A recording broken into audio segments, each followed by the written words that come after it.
What's up, guys? Cole back from Team Tempo here. Coming at you with a deck profile of what I am playing currently, which is Lab, as you can tell. We're playing Trap Lab. Got super sick of the meta, got super sick of just... I wanted to cause chaos. That's all I wanted to do. So we're just going to start right off here with 3 Arias. Honestly, probably, arguably, one of the better lab cards in the deck. The reason we want to play 3 Arias, it does open you up to Triple T, which is like a popular card in the format right now. But I think the payoff is worth it.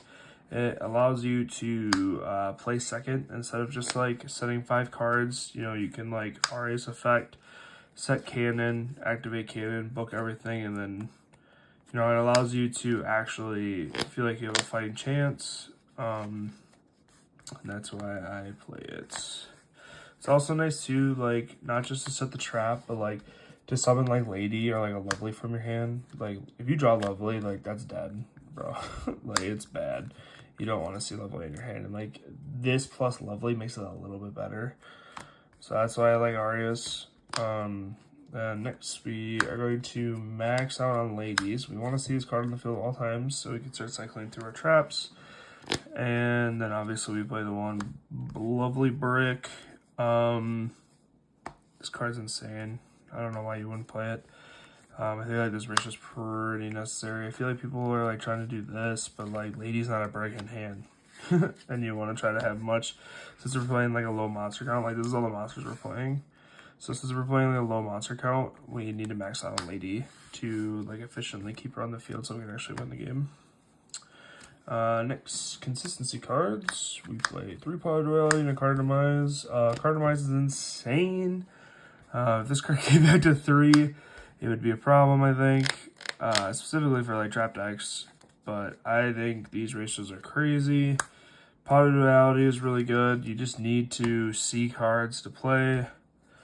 Next, so a lot of people are just running like the 2 or 3 Flashing Fire, but I decided to go a little bit heavier on the runic cards. And the thought process behind this is, you know, you have tip to search like every single one of these, like depending on what situation you're in. And like currently in the meta, all 3 of these are really good. And like one of the bigger reasons like you're playing the runic cards is to protect your back row. So, but they also have obviously the dual purpose of like popping a spell and negating effect, destroying a special summon monster, and so that's why we wanted to max out and like obviously just playing like the 1 tip to be able to like search these whatever you need in that situation is really good. Next we play 3 Sound Strike. The only hand trap you lose to is Ash. This is the Ash killer, but also, obviously, it's just a generically really good card right now. Negating a monster effect is pretty insane. We run 3 Big Welcome, 3 Regular Welcome, and 3 Trap Trick. So we want to max out on our engine. So obviously, this is interchangeable between whatever you need. And then, personally, I think Welcome is the better of the 2. Personally, in my opinion, I like Welcome a lot more. But Welcome is, it also can just like cycle itself back. But like I said, we want to max out on it. We need to see our engine. If we just open a hand of all non-engine, we're losing. So we need to get into the engine. Next we play 3 Daruma Cannon. This card's pretty good. Not much to say about it. Then we play 3 High IQ Cannon. Is that this card takes a lot of like thinking, and sometimes it can frustrate your opponent because you're sitting there like counting cards in hand, counting cards in the field, and like trying to resolve this card. But when it does resolve for like 9, it is insane. This card is gross. That's why we have to play it. And the only bad part is like we have to pretty much build our entire deck around it. So like our entire extra deck is built around this card, and like, you know, we're not playing any furniture pieces. Like, you know, we have to like build our deck around this, which is kind of sucks. But I mean, the reward, the payoff for this card is crazy. Next we play 2 IDP, This like just helps against like the worst matchups. This card's insane. And especially now we're like kind of like getting into like a mono format where like Yugioh's all fiends and like Tempai's all dragons, and you have pyros. Like those cards are gonna resolve a lot. And then we run 2 Triple T. This card is pretty good against rogue matchups. I think against meta it's not that great. I mean against Snake Eyes, like if you just hold this card and then on their like if they make like one last summon, just flip this, it's over. Just wait till they use what's his name's effect, Flamebird's effect. You're good. And then the Spicy Tech, shout out Greg, DDG.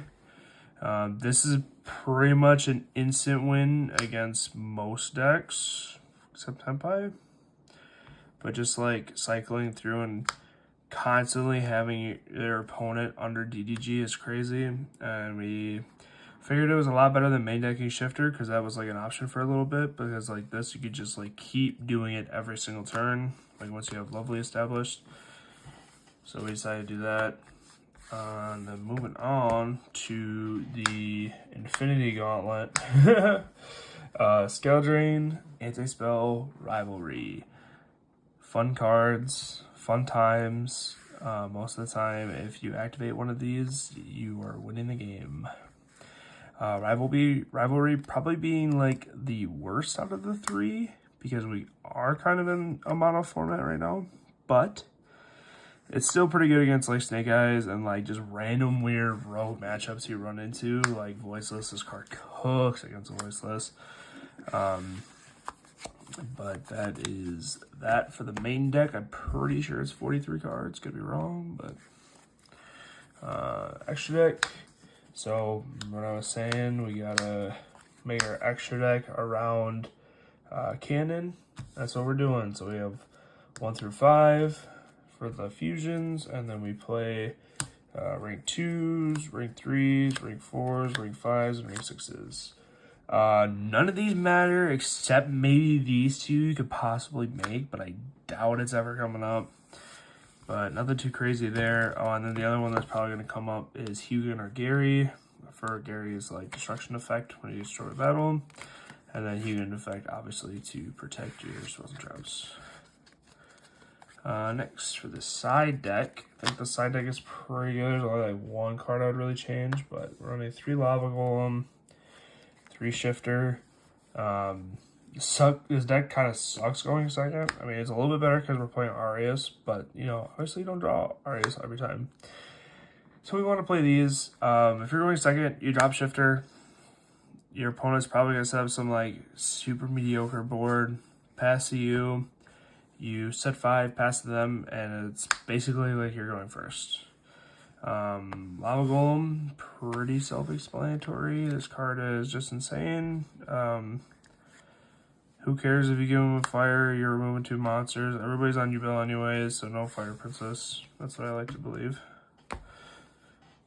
And then next, we run 3 evenly. Again, going second sucks. Gotta run it. 3 Judgment, because we like to say no to our opponent. This card's just insane.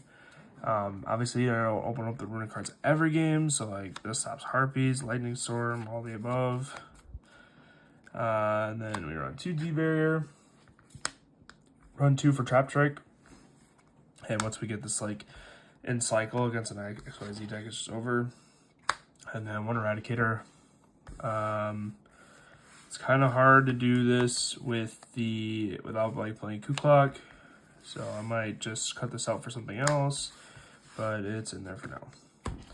But thank you guys for watching. Appreciate it. Hope you guys like and subscribe. If you have any suggestions or ideas in the comments, feel free to drop it. Let us know. We usually respond to the majority of our comments. And peace.